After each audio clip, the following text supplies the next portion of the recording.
da mucho gusto poder compartir con ustedes cultura peruana. Para ti, te he obligado a los chicos de la Academia Diplomática que vengan.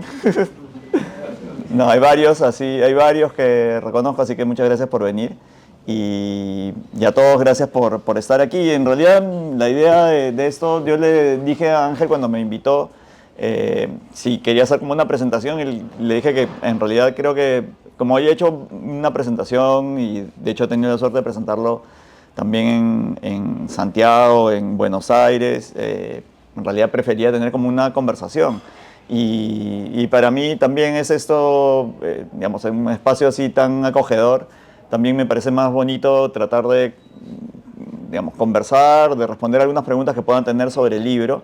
Ese es un libro que salió publicado, digamos, lo presentamos el año pasado en la Feria Internacional del Libro y, digamos, desde el título y la portada se darán cuenta que es un libro que tiene que ver mucho con nuestro país y con la cultura.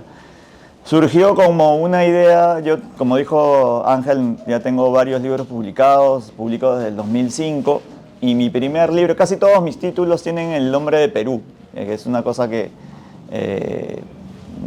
al principio no lo tenía muy en claro, pero después me fui dando cuenta y de ahí es casi una cosa no mandatoria, pero es algo que me parece interesante. Entonces hace algunos años yo escribí un libro que se llamó Biblioteca Peruana, editado con Estruendo Mudo. Y este libro tenía que ver un poco con mi experiencia tras haber sido director de la Biblioteca Nacional. Y me di cuenta, tras mi paso por la biblioteca, que tenía muchos cuentos vinculados a libros, que es algo que me gusta, a bibliotecas, a espacios de lectura, a historias un poco raras vinculadas a los libros más valiosos que tenemos en lo que se llama, por ejemplo, la bóveda de la Biblioteca Nacional, donde están los incunables, libros que desde el siglo XV forman parte de nuestro patrimonio bibliográfico, que es riquísimo. Entonces empecé a pensar en algunas historias que vincularan la biblioteca con cosas que me habían pasado, con cuentos que descubrí o redescubrí en mis archivos de computadoras, esos archivos que van viajando con uno y que uno redescubre años después. Y lo mismo me pasó cuando terminé el último periodo que tuve la suerte de ser ministro de Cultura, que fue el año del Bicentenario, el 2021. Ya después de Biblioteca Peruana, en realidad publiqué un libro que se llama Tradiciones Peruanas, que es como una burla de las tradiciones peruanas, un poco satírico. Otro libro que se llama 1821, que es una pequeña novela histórica. Y cuando dejé de ser ministro, me tocó ya volver a la Cancillería y salir al exterior.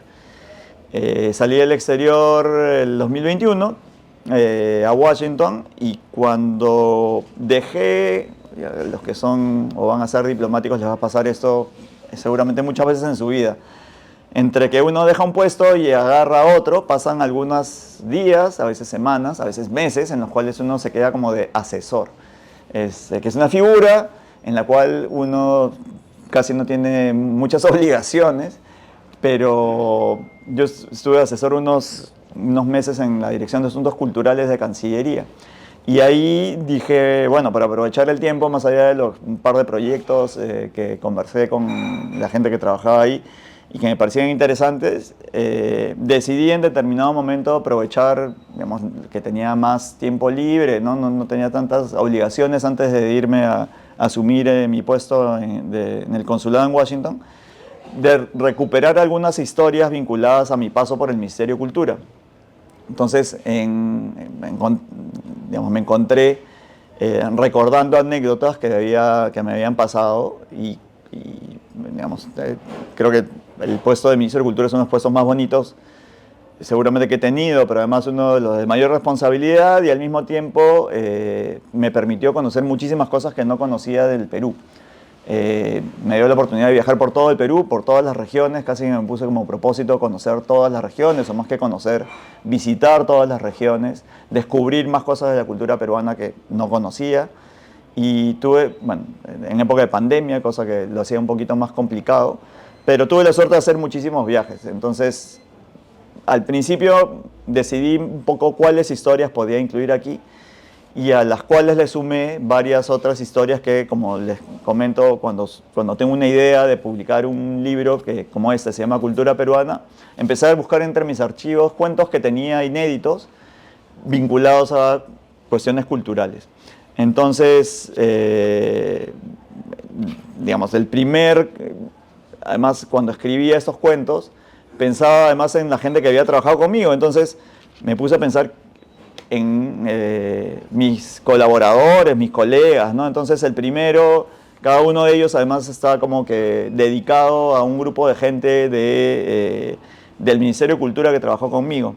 Entonces hay algunos que encontrarán que están dedicados a determinados grupos de personas, a determinado viceministerio, a determinado grupo como la gente de comunicación. Entonces pensaba un poquito en cada uno de estos acompañantes que he tenido a lo largo de ese trayecto, que al final, digamos, todos los periodos que he tenido la oportunidad de ser ministro fueron como 1 año y medio.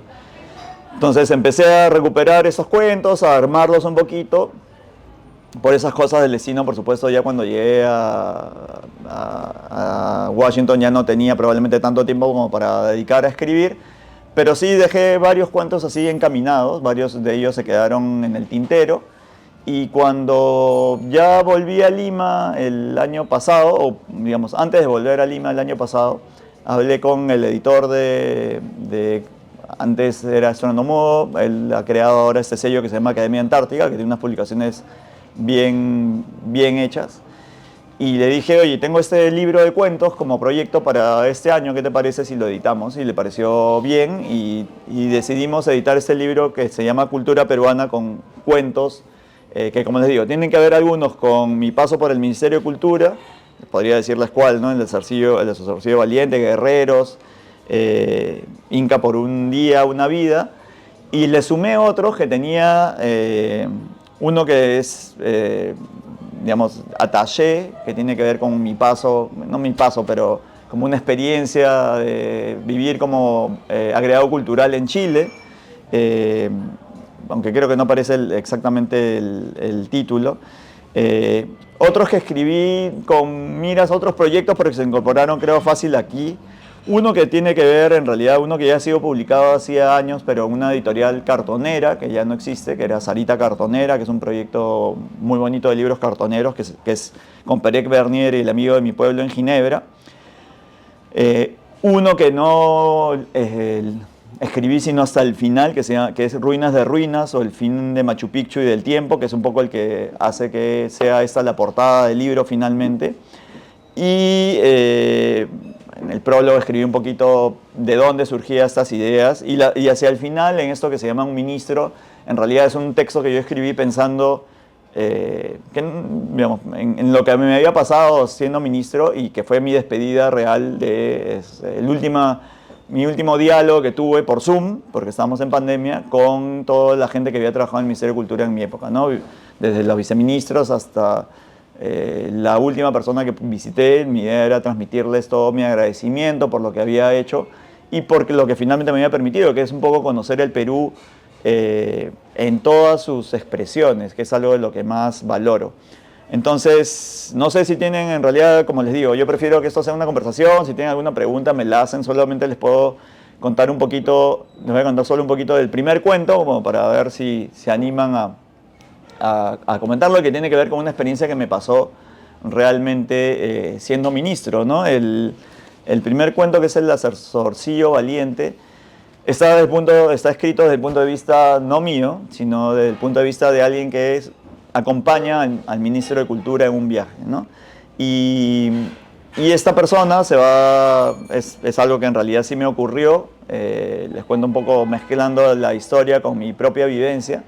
El Día Internacional de los Pueblos Indígenas del 2020, en agosto, recibí una llamada de quien era primer ministro a decirme que tenía que irme de inmediato a la selva del Perú, porque había habido una toma de una estación petrolera, creo que era el lote 95, en un lugar además que es de nombre que me sonó extrañísimo, que es Bretaña.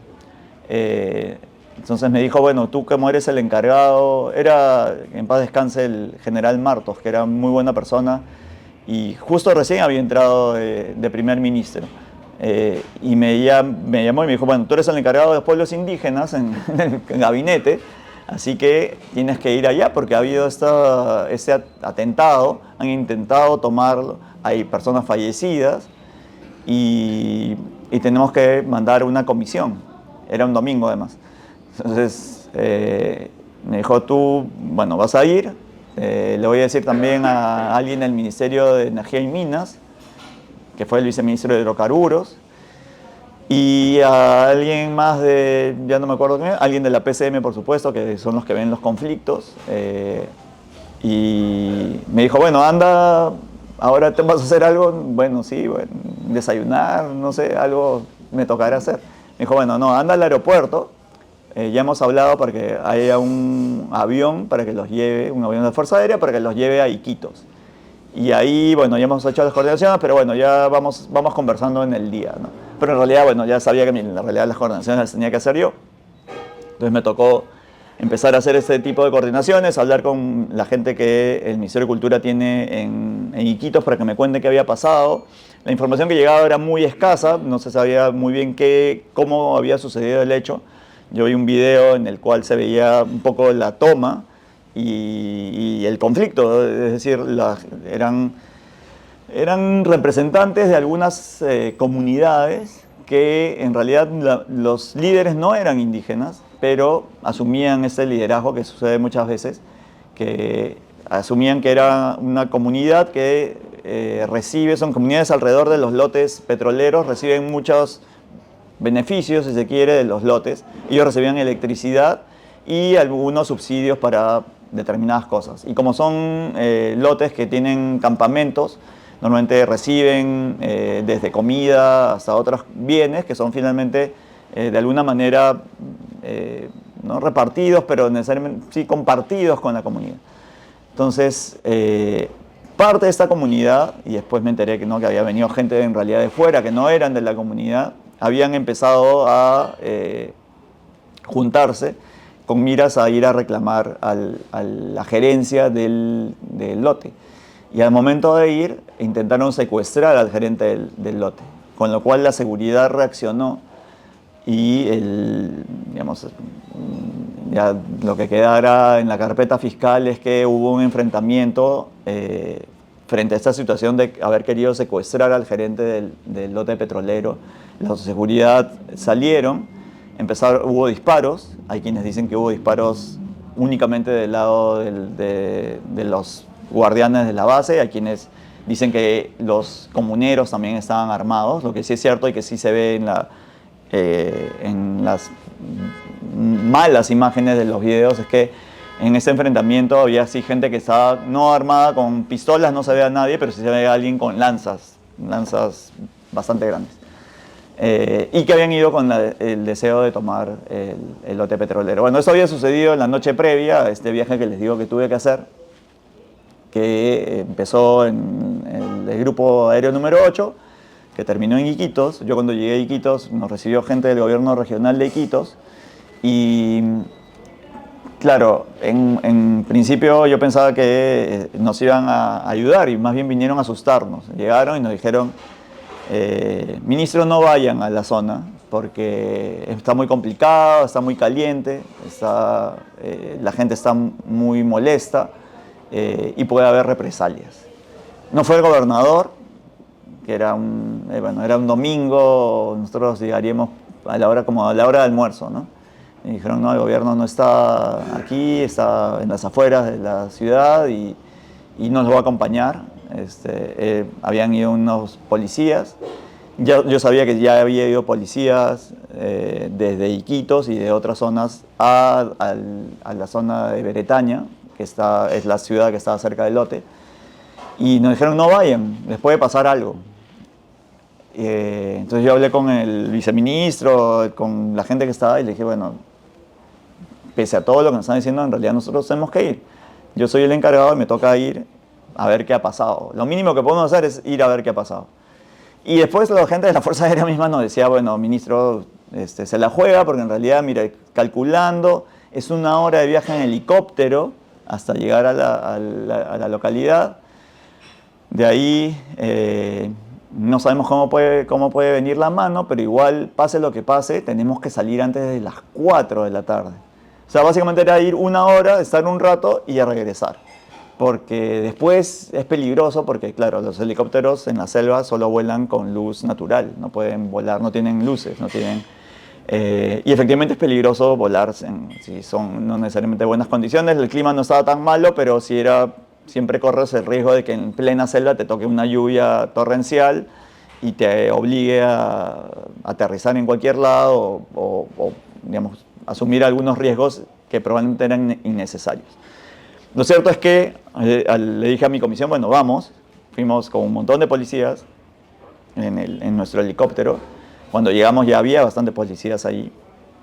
Y bueno, parte de lo que verán en realidad es un momento de mucha tensión en el cual sí uno se asusta mucho porque la comunidad efectivamente está reunida y nos empezaron a gritar, ¿no? Empezaron a gritar como a asusarnos llamarnos para que vayamos a conversar, ¿no? Ministro, vengan, lo estamos esperando. Como decir, lo estamos esperando, pero lo estamos esperando para matarlos, ¿no? No necesariamente para darnos una acogida cálida. Entonces, bueno, tomamos la decisión de hacer como un recorrido y sobre todo esperar la llegada de la fiscal, porque sabíamos que ya había llegado la fiscal y había estado en el lugar del enfrentamiento. Nosotros llegamos donde está el local comunal, la comisaría, que como comprenderán es bastante precaria, la posta, que también es bastante precaria, y un canchón, que es como la plaza de armas de Bretaña. Y la gente, por supuesto, estaba afuera mirándonos con ojos de estos señores, de dónde vienen, como si llegáramos pues de Marte prácticamente. Y los otros líderes de la comunidad que se habían quedado, porque habían habido también algunos heridos y otros que se habían escapado, llamándonos al choque, básicamente, ¿no? Entonces, bueno, llegó la fiscal, conversamos y claro, todo esto se mezcla y es un poco lo que pasa en mi cuento, como en casi todos los cuentos que escribo, con un poco de ficción de lo que se vive en la selva, ¿no? Cuando uno va a la selva, y me ha tocado ir muchísimas veces justamente por cuestiones como esta, y otras llevando medicamentos, y otras llevando vacunas, llevando cadáveres. Me tocó llevar el cadáver de Santiago Manuín, que era un líder indígena, que fue uno de los primeros que falleció, se tuvo que hacer toda una gestión, y en uno de los viajes más extraños y surrealistas que he tenido, me tocó ir en un avión con 6 personas y el féretro de Santiago Manuín para devolverlo a la comunidad. Cuando estaban prohibidos los entierros, ¿se acuerdan que se prohibió en la pandemia todo tipo de contacto con gente que había fallecido? Bueno, ese señor había fallecido de COVID en Chiclayo, lo tuvimos que llevar de Chiclayo en esta pequeña avioneta hasta Condorcanqui, y donde lo embarcamos, bueno, fuimos en una balsa hasta el territorio de su comunidad para que pueda ser enterrado,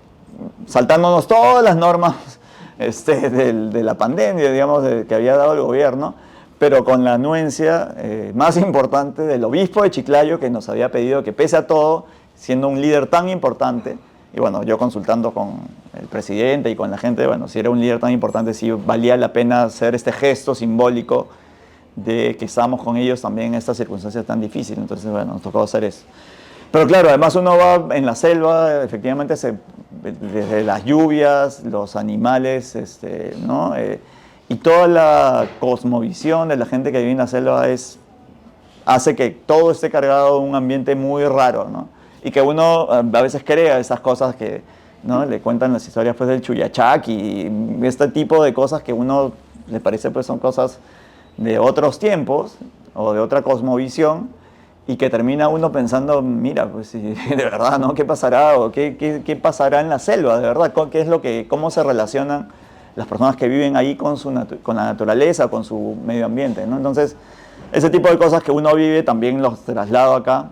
Y bueno, finalmente ese es como el cuento de esta experiencia, que para mí era, de verdad, en determinados momentos casi surrealista, ¿no? O sea, estar en un helicóptero yendo por encima de la selva. Por supuesto que no volvimos a las 4 de la tarde, ¿no? Cada 3 minutos el que piloteaba el helicóptero me estaba diciendo, ministro, nos tenemos que ir.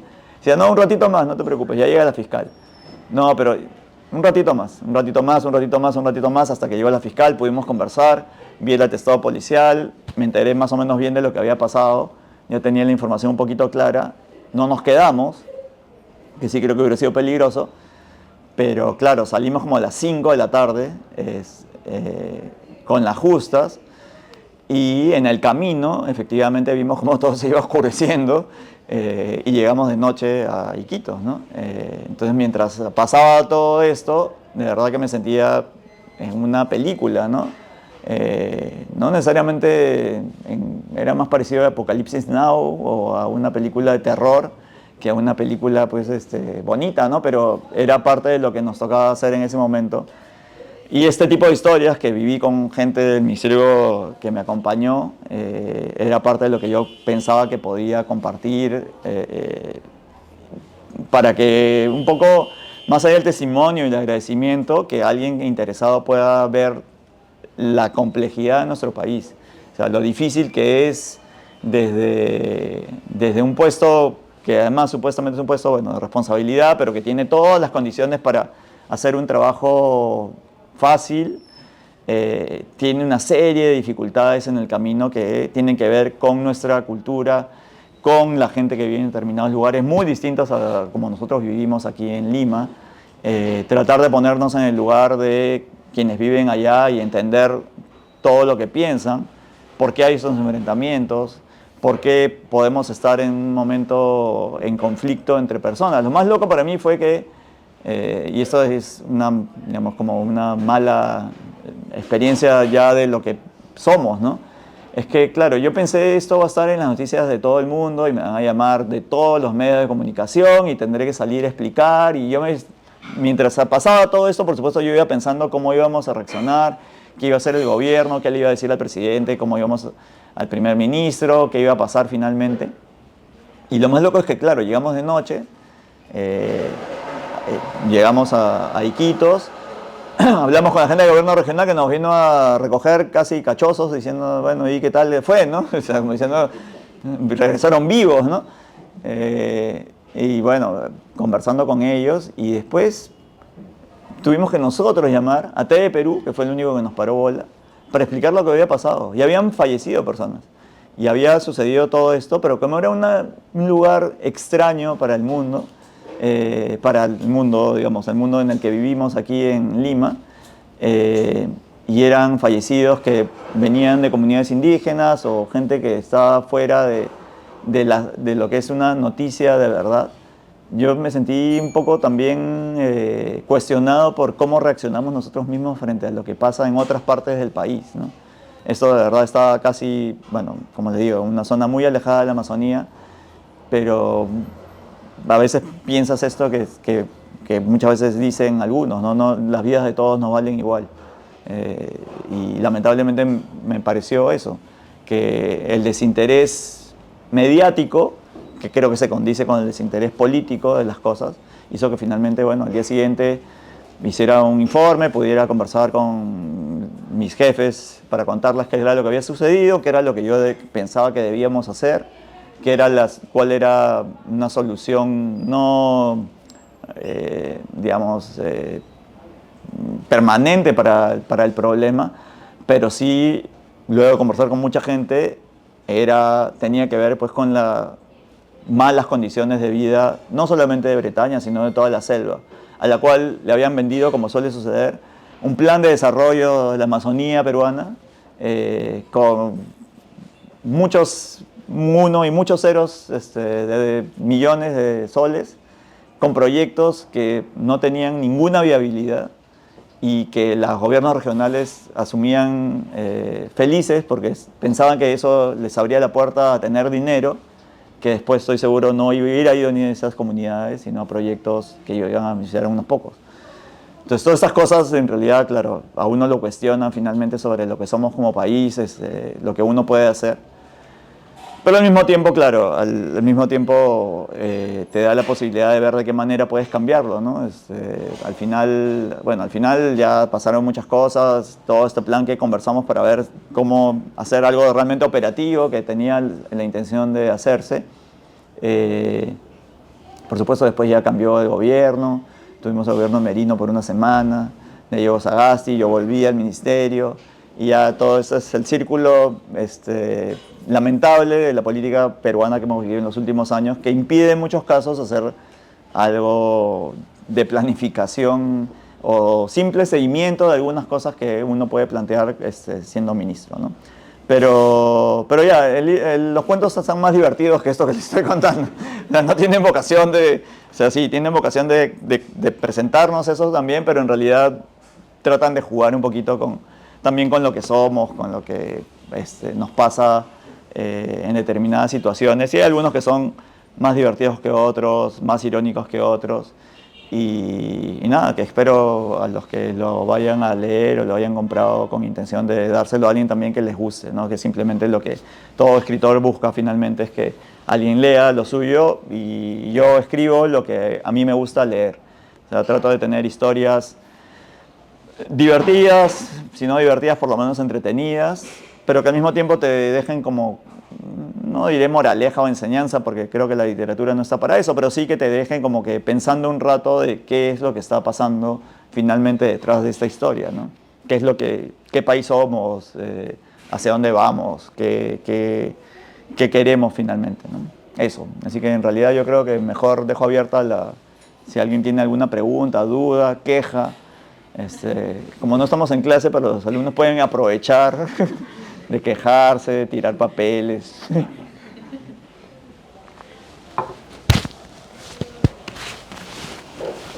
Sin... No sé, si alguien tiene alguna pregunta, si no... Por favor. Señor Carlitos Dexter, que lo veo al fondo. Gracias. Me voy a poner porque... Gracias por la anécdota. Yo tengo una pregunta más que nada del proceso. Quería saber un poco cuál es el proceso que tienes para al momento de redactar, o sea, al momento de escribir, ¿no? De crear los cuentos. Mencionabas que mezclas un poco las vivencias que tienes con ficción, pero en mi opinión, en mi experiencia personal, a veces es un poco difícil ver dónde entrar, ¿no? O sea, dónde poner la ficción, dónde seguir con el relato real, ¿no? Y no dejar ir esta intención de transmitir algo real al final, ¿no? Entonces, quería saber un poco cuál es tu proceso en el momento de construir un cuento o escribir. A ver, depende de qué escriba. Como por lo menos en este libro, casi todas son experiencias personales o cosas que más o menos de alguna manera me han pasado, que he tenido conocimiento, que me han entretenido. En realidad no es tan difícil porque, claro, este cuento que les he contado en realidad es parte sí, lo que les he contado es más o menos lo que encontrará en el cuento. Pero hay esa otra parte digamos que tiene el componente aquí en ese libro de cultura peruana de tener una parte que es completamente ficticia, ¿no? O sea, una parte que es no realista, mejor dicho. Es decir, cuando leas el cuento vas a ver que, claro, aparece algo que no sabes, que es algo aparentemente sobrenatural, que la gente de la selva en lo cual creen, y que tú a veces te preguntas, ¿no? O te imaginas o te preguntas, oye, ¿qué de cierto puede tener esto, ¿no? Entonces yo sé que es completamente ficción, sé que no es realista, no he visto todavía un Chuyachaki, aunque en la Cancillería creo que hay algunos personajes sobrenaturales, hay varios, mitológicos otros, extraños muchísimos, pero no he visto un Chuyachaki. Pero sí es como que en el proceso de escribir, no sé, yo para mí es relativamente fácil, entre comillas. Es como, pongo una computadora, tengo una idea y me pongo a escribir, ¿no? Y en el camino, no sé si les pasa a ustedes, pero yo, como muchos de estos textos además tienen, no sé, por ejemplo, yo me acuerdo de las cosas, pero se me puede ir, por ejemplo, el nombre de la localidad o las fechas, entonces iba buscando. Y seguramente a ustedes que son más jóvenes, además, les pasa que te dispersas cuando estás haciendo una búsqueda, ¿no? O sea, hipervinculas todo, ¿no? Entonces sale una noticia sobre X y otra sobre que terminas, no sé. Ahora, por ejemplo, ¿no? Ayer escribí un artículo sobre... me pidieron escribir un artículo sobre... y que era en realidad sobre fútbol, finalmente. Entonces decía ya, bueno, Messi, ¿no? Y después descubrí que Messi tenía un vínculo con Maradona, bueno, es la clásica. Y después buscando cosas dije, pucha, pero Borges también, ¿no? Se acaban de cumplir 40 años de Borges y empecé a buscar y iba como saltando de muchísimas cosas hasta que me encontré con este cuento de Borges en el cual mata el fútbol, ¿no? Borges decide que, bueno, en un cuento pone, en este cuento, esse es percipi se llama, que es así como que lo que se percibe es. Entonces Borges cuenta, o Borges, bueno, no, Bustos Domecq, que es un personaje que crean Borges con Bioy. Ellos dos se pusieron de acuerdo, imagínense, dos grandes escritores se ponen de acuerdo para escribir a cuatro manos y crean un personaje que se llama Honorio Bustos Domecq. Hay varios libros de Bustos Domecq, si les interesa, búsquenlos. Pues son además más divertidos de lo que suele ser Borges y lo que suele ser Bioy, porque era un poco en broma. Entonces ellos buscan, tienen a este personaje. Y en el cuento, Bustos Domecq, que era hincha de un equipo de fútbol en Argentina, pasa por Núñez, en Buenos Aires, y se da cuenta que el estadio de River había sido demolido. Entonces dice, ¿cómo? Pero a ver, yo había pasado por acá y acá existía un estadio. Pero si ha habido un partido, ¿no? Ayer y hay uno de esta semana, ¿cómo es posible? Y entonces va donde un amigo que es como una suerte de factotum del fútbol argentino, de la política y de todo, y de los medios, y le dice, yo acabo de pasar por el estadio de River y ya no está. Y le dice, oiga, usted es bien inocente, ¿no? O sea, usted cree que todo lo que escucha por la radio, ¿no? En esa época, ¿es de verdad? No, pues ya el fútbol ya no se juega hace años. El 24 de junio de 1937 se jugó el último partido, de verdad. Y entonces después empezaron a demoler las canchas porque descubrimos que era más fácil inventarnos los partidos. Entonces simplemente la gente, ¿cuándo es el partido? El domingo a las 4 de la tarde. Bueno, el domingo a las 4 de la tarde viene el locutor y se inventa y va a quedar. ¿Cuánto va a quedar? 2-1. 2-1 va a quedar el partido. Entonces le cuenta toda esta historia completamente absurda. Y claro, es como que completamente loco todo esto, pero al final, claro, si lo lees así, en realidad tiene cierta lógica de, oye, es algo real, pueden demoler el estadio y puede alguien en ese momento, ya quizás ahora, no, pero bueno, ya te puedes preguntar pues tú si todo es de verdad, si todo el mundo, si todo lo que ves en las pantallas es realidad. Y como dicen ahora, hay una verdad, hay un pata que sigo en redes que habla ahora de una suerte, antes había diplomacia digital, diplomacia tecnológica, él dice ahora hay una diplomacia sintética. La diplomacia sintética hace que la inteligencia artificial cree un nuevo tipo de diplomacia, en el cual con inteligencia artificial, por supuesto, hacemos memes, hacemos cosas tontas, pero estamos en un otro nivel de diplomacia, que él llama sintética, ¿no? Entonces, claro, te preguntas si, oye, todo esto es verdad, no sé qué. Entonces a mí me pasa eso cuando voy escribiendo. Cuando voy escribiendo, en realidad voy buscando datos y esos datos me llevan a otros datos y a otros datos. Y hay algunos que incorporo, otros que no incorporo, otros que me son más simpáticos que otros y los pongo porque creo que puede funcionar. Pero esa es mi forma de escribir, ¿no? Y ya más, digamos, en más específico, cómo escribo cuentos yo. Si ven todos estos cuentos, en general mi método es escribir con subtítulos, porque yo cuando escribo un cuento empiezo, yo sé la historia, no empiezo, pero normalmente no tengo más de no sé, por decirles, máximo 2 horas, pues, ¿no? Con suerte 3 horas. Cuando me quedo solo en mi casa, mi familia se va de vacaciones y me deja solo escribir. Entonces, en ese momento, que sí sé que tengo tiempo, igual voy poniendo subtítulos, pongo un subtítulo y escribo algunos párrafos de la historia. Y para que no se me olvide, al día siguiente corrijo, trato de levantarme más temprano de lo normal para tener una hora por lo menos de editar lo que escribí el día anterior, o sea, de editarme a mí mismo. Y cuando más o menos he seguido, pongo otro subtítulo que me permite acordarme más o menos del tema del cual voy a escribir. Entonces es un método que a mí me permite no perderme, por ahí les sirve para los exámenes, me permite como marcar ideas sobre las cuales desarrollar esto.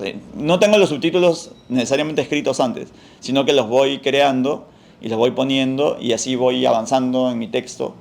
Y claro, igual cortas, sacas, pegas, ahora es mucho más fácil con la computadora, obviamente, ¿no? Pero es un ejercicio casi de corte y confección, de ir armando y después a veces te queda un cuento en el cual te queda una parte coja y dices, oye, pero mejor esto puede ir a otro, o juntar un cuento con otro, o en libros, por ejemplo, en el libro Mi Monstruo Sagrado, que está libre y lo pueden encontrar en internet gratis, que con ese gané el premio Copé de novela.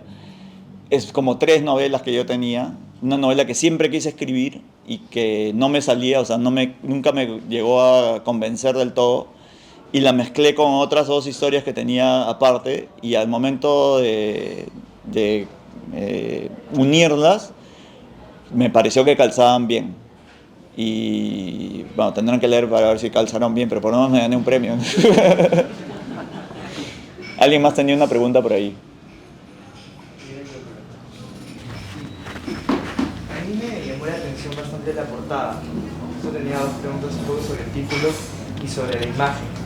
Sobre la cultura peruana, quizás en los relatos, ¿no? Yo he tenido la oportunidad de leer el prólogo y la sinopsis, todavía no he acabado los relatos, pero más o menos cómo se entiende, se encapsula dentro de los relatos todo lo que engloba la cultura peruana, porque es difícil. No me pregunto qué es la cultura peruana, porque sería una pregunta muy amplia, pero de repente sí, cómo lo engloba dentro de estos relatos que a lo largo de su trayectoria ha vivido, contemplado en estos cuentos que nos comentaba, y sobre la imagen también de Machu Picchu en llamas, ojalá no pase, pero que es una imagen muy fuerte en el sentido de cómo se viene tratando muchas veces el turismo, la cultura, como un elemento únicamente de mercantilización, y no tanto se interioriza como un elemento propio, ¿no? Es decir, muchas veces se ve el Machu Picchu como algo, digamos, algo de atracción turística, pero no necesariamente se traduce en que las personas, digamos, que están ahí lo entiendan necesariamente así, sino más bien como una forma de su subsistencia que les ayuda a vivir, ¿no? Yo recién conocí Machu Picchu el año pasado y fue muy bonito en realidad, ¿no? Ya, a ver, claro, es imposible escribir, tendría que escribir toda mi vida sobre cultura peruana y sobre expresiones culturales del Perú y todo lo que me ha pasado, lo que trataba en algún momento es como que, como les dije, tratar de poner algunas de estas cosas que me habían pasado y que tenía como vinculación con cosas que, como esas que les conté, había vivido o que había visitado, ¿no? O cosas que me habían llamado mucho la atención. Entonces, por ejemplo, hay uno de los cuentos que está ambientado bueno, acá cerca, en el Museo de Arqueología, Antropología e Historia de la Universidad San Marcos, que está en la casona de San Marcos, donde está un famoso manto Paracas, que es el manto blanco de Paracas. Es un manto completamente único, distinto de todo el resto de textilería Paracas que se ha descubierto, porque es blanco. O sea, es blanco medio crema, ¿no? ¿Por qué? Porque el Universitario de Deportes, el mejor equipo del Perú, desde esa época, no mentira, sino que claro, por el color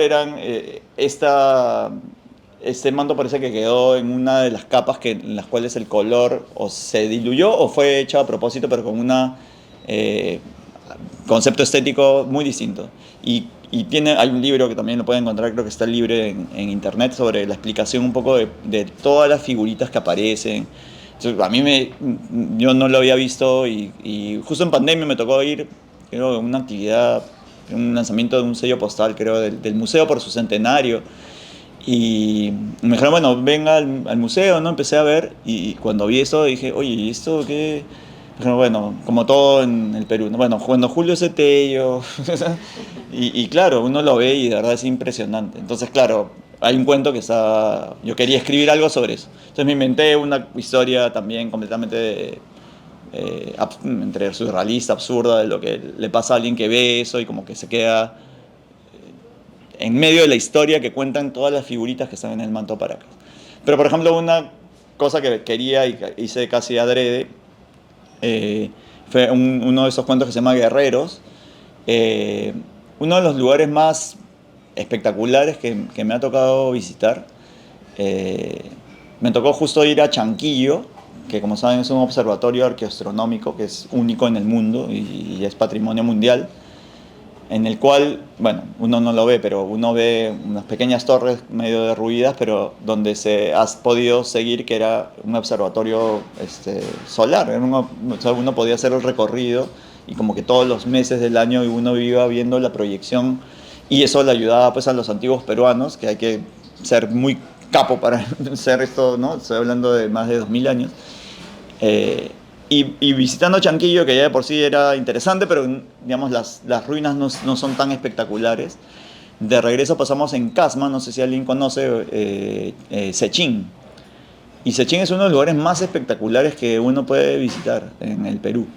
Porque no por la grandiosidad del espacio, sino porque las murallas de piedra que han quedado en pie están grabadas con una calidad estética impresionante. Entonces son guerreros, y si tú ves guerreros, un guerrero decapitando a un alien, o sea, ves una guerra ahí, ¿no? O sea, queda claro eso.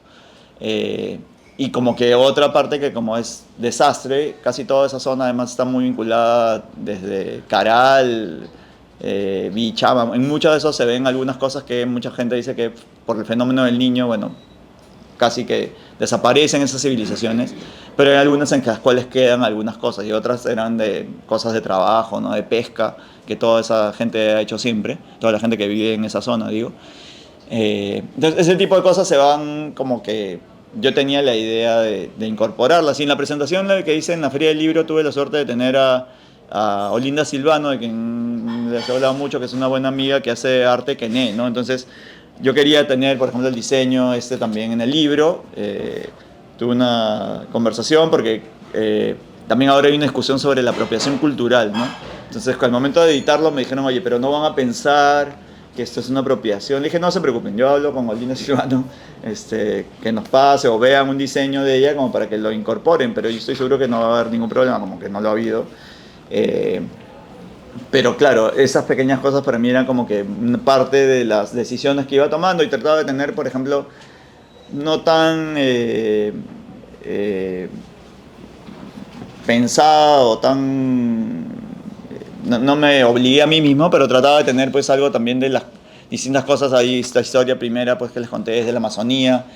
Sechín está acá en la costa, de tener algo en la sierra peruana. De tener una historia como Caliagnosia que tiene que ver mucho con el racismo, que es una historia de ciencia ficción, pero que, digamos, está inspirada en otro texto de ciencia ficción, pero que al momento de trasladarlo me parecía que podía jugar con la posibilidad de que en un futuro, con una máquina que nadie sabe bien cómo funciona, uno pueda relacionarse con el prójimo sin verle, sin discernir su color de piel o su pertenencia étnica. Entonces es como que yo los veo a ustedes, pero yo los veo a todos iguales. No es que lo vea uno más blanco, al otro más marrón, al otro más negro, sino que a todos los veo iguales. Y claro, pensando en el problema grave que tenemos de discriminación y de racismo en el Perú, en este invento es como que alguien descubre una especie de solución para el problema del racismo, ¿no? Entonces ese tipo de cosas como que trataba algunas ideas de tener y a ver si me salía algo. Hay otras que no funcionaron seguramente en el camino. ¿Y por qué Machu Picchu en llamas? Porque uno de los cuentos está vinculado a una experiencia que sí me ocurrió, o sea, me ocurrió una parte, ¿no? No todo me ocurre, ¿no? Tampoco es que sea, todo me pasa, ¿no? Sino que una de las cosas así bonitas que en un momento me pasó fue que, ¿se acuerdan que en la pandemia, bueno, cerró todo, ¿no? Entonces, al ministro, así como al ministro de Comercio Exterior y Turismo le tocaba pelearse porque abrieran las pollerías y los restaurantes, a mí me tocaba pelearme para que se abrieran los museos y los sitios arqueológicos y los sitios culturales. Y las librerías, yo me acuerdo que todas las librerías cerraron y me escribía gente que, como saben, bueno, y como ven, tengo buenos amigos en librerías, ¿no? Todos me escribían, oye, pero la librería tiene que ser considerada un bien esencial, entonces, para que la abran. Y yo, ya, pero tampoco, ¿no? O sea, ya sí, para mí es esencial, pero un bien esencial, o sea, no, la compra de un libro va a ser bien difícil que la pase como un servicio esencial para que abra, ¿no? Entonces, poquito a poquito ganabas que se abra 2 horas al día, que se abra no sé cuántos, que haya delivery, ¿no? Al principio. Y bueno, se cerraron los museos y sitios arqueológicos de todo el país. Durante esa época, no sé si recordarán, pero bueno, se vieron delfines en el mar, ¿no? En Machu Picchu salieron osos de anteojos, hubo varios avistamientos. Entonces esas pequeñas cosas como que que eran bonitas, iban en realidad, para alguien como yo que era el responsable de esto, era pelearme en el Consejo de Ministros con el presidente Vizcarra, que como recordarán hacía discursos larguísimos, ¿no? Y después de esos discursos que primero nos los daba a nosotros, después los pasaba en televisión y después teníamos que discutir sobre lo que de verdad íbamos a hacer. Era todo un tema para ver cómo abríamos, ¿no? Finalmente. Entonces llegó un momento en el cual poco a poco se establecieron estas tonterías que había, ¿no? De poner baldecito con lejía, ¿no? Para los pies, guantes, distancia social, mascarillas, que era lo que sí funcionaba, pero bueno, todo era un prueba, ensayo y error, ¿no? Y en determinado momento sí pasó que, ya después de varios meses, en octubre del 2020, me acuerdo que se tomó la decisión del 15 de octubre, me acuerdo porque es mi cumpleaños, de empezar a abrir algunos lugares. Entonces me acuerdo que fui a Pachacamac, aquí al Museo de Sitio, para decir que bueno, ya empezamos a abrir algunos con determinadas condiciones, pero que vieran, que ya pueden ir a visitar. En Pachacamac además puedes hacer una visita en bicicleta que es bien bonita, ¿no? Cosas así al aire libre que entonces vamos a promover, además que la gente vaya al aire libre, que no estemos encerrados en casa. Ya se había cambiado un poco el discurso. Y se estaba preparando todo para que a fines de octubre se reabriera Machu Picchu. Y me llaman días antes de la reapertura, ya se había tomado la decisión de reabrirlo, y el jefe del parque me llamó, bueno, la viceministra viene y me dice, oye, el jefe del parque tiene una idea porque quiere contarte algo, porque hay un chico que se ha quedado en Machu Picchu, que es un turista japonés, Jesse Takayama, que además ahora es influencer y cada actividad de la Embajada del Perú en Japón va a Jesse Takayama. Y entonces, el jefe del parque me dijo, oye, Alejandro, ¿tú crees que podamos hacer la prueba? Porque vamos a tener que reabrir, pero queremos hacer una prueba pues con la gente que está por aquí, y gente que vive en Machu Picchu, Puebla, que se ha quedado. Entonces que hagan la prueba para ver pues la distancia social, que entren, cómo vamos a hacer el recorrido, pero es un recorrido acotado, para que no esté tanto tiempo la gente tampoco allí. Sí, claro, no hay problema. Lo hacemos con el japonesito, ¿no? Sí, pues no, bacán, ¿no? Entonces salió, y me acuerdo que justo hubo una conferencia de prensa esos días, un diálogo con prensa extranjera, y el chico empezó a subir en redes, y bueno, salió pues la noticia de que se vendió así, ¿no? Se reabre Machu Picchu y entra el primer visitante de Machu Picchu. El primer visitante de Machu Picchu fue Jesse Takayama. Y cuando me preguntaron eso en la televisión japonesa, y salió en la noticia que bueno, ya habíamos reabierto Machu Picchu. Fue una noticia mundial. No calibré que iba a ser todo el impacto de reabrir Machu Picchu. Y claro, esos días me hicieron entrevistas desde Zimbabue, me acuerdo. O sea, de sitios más exóticos me llamaban para pedirme información sobre Machu Picchu y la reapertura. Pero Jesse Takayama efectivamente entró. Y la historia era más loca, que es parte de lo que cuento, que era que la gente que cuando se quedó en el pueblo, alguien pensó pues que haga algo, ¿no? O sea, bueno, lo acogieron, pero pensaron que era profesor de karate, algo, ¿no? Que haga una gracia, ¿no? Y el tipo no sabía, bueno, entonces toda esa cosa medio absurda estaba en el cuento, pero al final, claro, mi idea es, todos los que hemos visitado Machu Picchu y lo que sabemos, el riesgo que está Machu Picchu siempre cuando hay mucho turismo, ¿no? Siempre está en riesgo permanente, ¿no? Y hay que ver muy bien cómo se gestiona Machu Picchu, que ahora lamentablemente está un poco desgraciado. Espero que cambien muchas de las cosas que están pasando ahí para que mejore realmente el turismo y sea no solo responsable, sostenible, sino que podamos hacer que realmente vuelva a ser y tener la calidad de visitantes que tenía antes. Cantidad y calidad. Bueno, la cosa es que yo me imaginaba, oye, ¿qué va a pasar en el futuro? O sea, ¿qué le pasará? ¿Qué será la vida de Jesse Takayama, ¿no? Entonces empecé a buscar Jesse Takayama. Y justo esos días estaba leyendo un autor japonés.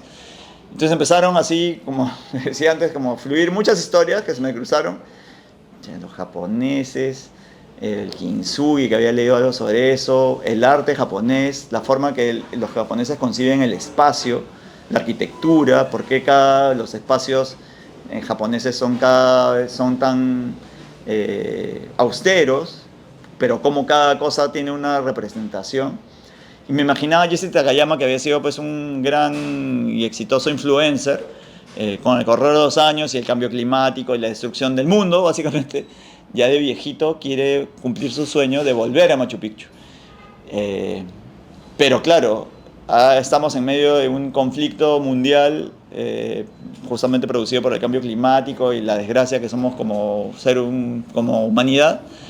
Y Jesse Takayama vuelve cuando ya todo el mundo, mucha gente del mundo está en guerra, otra gente está desaparecida por desastres climáticos, y él, con lo poco que le queda de dinero, ganas de vivir y todo, decide volver a Machu Picchu, y en esa ruta se encuentra con un Machu Picchu en llamas, ¿no? O sea, una cosa que no sé si exactamente es en llamas, pero alguien que lo leyó le pareció una figura impactante que igual efectivamente llama la atención por qué puede pasar en Machu Picchu. Y lamentablemente algo que sí es cierto, por ejemplo, lo que siempre está monitoreándose es cada vez hay más incendios forestales en zonas muy cercanas a Machu Picchu.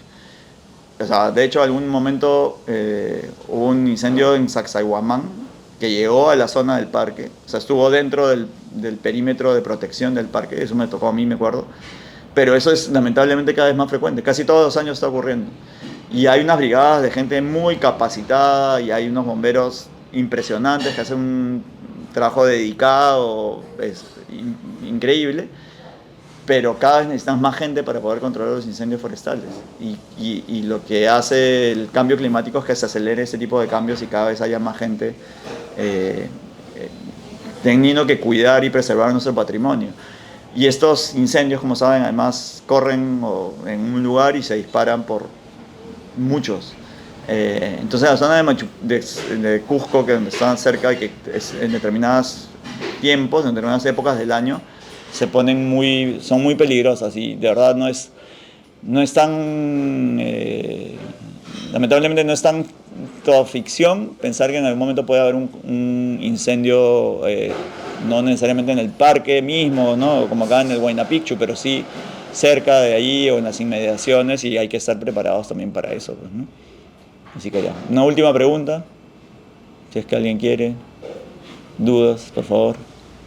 Sí, bueno, quería saber si tenías a un lector en mente, o sea, un lector en particular, como creo que mencionaste que estabas en Buenos Aires, en Santiago, presentando este libro. Sí.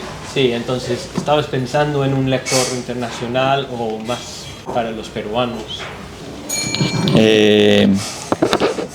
No exactamente, pero o sea, cuando yo escribo, como les dije, creo, yo escribo lo que a mí me gustaría leer, de alguna manera. No todos nos gusta leer lo mismo. O sea, yo encuentro escritores que son fabulosos. Y yo te puedo decir varios nombres de autores peruanos, extranjeros, que yo sé que son buenos, que son grandes escritores y que a mí me aburren, porque no es lo que yo busco en un libro. Entonces, claro, me gustan las novelas de espías a mí, bien escritas, que hay buenas, desde John le Carré hasta muchos otros. A mí me gusta escribir historias de espías, tengo historias de espías escritos, porque eso es lo que a mí me gustaría encontrar en un libro, ¿no? Entonces, ya trato de meterle un poco de humor a casi todo lo que escribo, entonces es como que un diferencial en lo que yo trato de poner en lo que escribo, pero pensando que un lector se entretenga y que después se quede con alguna idea de esto, ¿no? Entonces, claro, yo no pienso que... O sea, igual, suena que es muy peruano el libro, pero en realidad es universal como casi todo lo que uno llega a escribir y más o menos sobre historias. Una historia no suele tener una persona, pero casi todos, claro, están ambientados en el Perú. Hay unos que no, hay uno que, como les dije, hay uno que se llama Ataché, que es la historia ficticia de un agregado cultural, o bueno, de una persona, de un migrante. O sea, eso sí, por ejemplo, ¿no? Esa es una historia de un migrante en un lugar que yo lo imaginaba siendo Chile, pero que puede ser cualquier país latinoamericano, en el que el migrante, poco para tratar de recursearse o algo, llega de casualidad a la embajada del Perú. Y por esas cosas del destino y de las equivocaciones que suelen suceder, conoce a quien es el agregado cultural. Y el agregado cultural se interesa por este peruano X, que no sabe absolutamente nada de arte, y le dice que lo vaya acompañando, ¿no? Claro, es un poco una burla al arte contemporáneo, que a mí no me gusta tanto. Bueno, entonces este agregado lo va llevando a muestras de arte moderno, de arte contemporáneo. Entonces el migrante va y como que se queda, y esto lo hacemos nosotros, ¿no? O sea, lo puedo hacer yo también. Y claro, en ese aprendizaje igual va a haber pues cine europeo, ¿no? Va como que culturizándose, en alta cultura, por decirlo. Y un día que va a buscar al Ataché, encuentra que ha fallecido. Un señor mayor, en fin, murió. Y claro, ya se había hecho conocido en la embajada y todo el mundo pensaba que, como iba siempre con él, que él era el attaché del attaché cultural. Y lo empiezan a llamar a decirle, oye, la muestra que va a ser de arte contemporáneo peruano se inaugura la próxima semana. Y el tipo se da cuenta que el agregado en realidad no había hecho absolutamente nada. No había nada, no había ninguna muestra de arte peruano contemporáneo, no había ningún artista comprometido. Era algo que aparentemente el señor arreglaba todos los problemas y tenía sus contactos y lo hacía. Y este señor dice, bueno, entonces le diré a mis amigos peruanos, migrantes, que me ayuden. Entonces se inventa una serie de nombres que nadie conoce y le dice a sus amigos, hagamos unas cosas ahí como quien agarra, ¿no? Collage de papeles, cosas tiradas, alguien que se ponga a pintar cualquier cosa y lo presenta en una galería de arte y es un gran éxito, ¿no? La gente va y se queda admirada del arte contemporáneo peruano, hecho por el señor migrante y sus amigos. Entonces, tras ese gran éxito, el embajador decide contratarlo, porque es un gran agregado. Y empieza a inventarse cosas, ¿no? Empieza a inventarse cosas y empieza a crear artistas peruanos de gran trayectoria, digamos, en otra época probablemente, y empieza a hacerse famoso, conocido, y termina siendo un gran curador de arte. Y claro, creo que empieza el cuento cuando está contando cómo estaba en la Bienal de Venecia armando el pabellón peruano, con todas las cosas de sus amigos, ¿no? Que en realidad no tienen nada que ver. Entonces, claro, esa es una historia finalmente universal, porque yo, en esa historia que me ha pasado, no me ha pasado, ¿no? Pero yo soy agregado cultural, y la verdad que en las galerías se ha visto cada cosa que... Entonces, te puede pasar en cualquier lado, y claro, yo lo pensé, digamos, de cosas que me habían pasado en Chile. Y hay otro cuento que sí, digamos, lo recuperé de un cuento que había escrito en Chile hace tiempo, que se llama Gastronomía Peruana en Chile, que es, no sé si alguien ha visto alguna vez, hay una película famosa que se llama La Nana. La Nana es una película chilena, muy premiada, que es sobre una buena parte de la población peruana migrante en Chile se dedica al servicio doméstico. Es la nana, ¿no?